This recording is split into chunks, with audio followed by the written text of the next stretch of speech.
মৃত। রেডি? বিবাহিত যারা প্রথম গাইবে তারা। রেডি? আমার মনের ঘরেতে দো জাহানের বাদশা নবী। এই জন্য বলি যে কেন এত শব্দ জোরে হয়, তার মানে বিবাহিত তো সব। এটা বিবাহিত না অবিবাহিত? অবিবাহিত আছে তো নাকি? রেডি? আমার মনের ঘরেতে দো জাহানের বাদশা নবী। অ্যাডভোকেট মাইনুল ভাই ভালো জানবেন, উনি তো জনপ্রতিনিধি এখানকার। এখন আমি যদি বলি বিচারের দায়িত্বটা নিয়ে, আমার জন্য খুব বেদনাদায়ক। ভাই শব্দ কোনটা বেশি ভালো হলো মাইনুল ভাই? অবিবাহিত।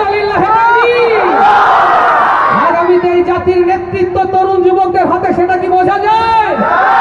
এবার বিবাহিত অবিবাহিত যদি ঐক্য শক্তি হয়, আওয়াজটা আরো দুর্বার হবে কিনা? দুর্বার শক্তিতে চতুর্দিকে যারা একসাথে আমার মনের ঘরেতে দো জাহানের বাদশা নবী। মনের ঘরেতে রেখেছি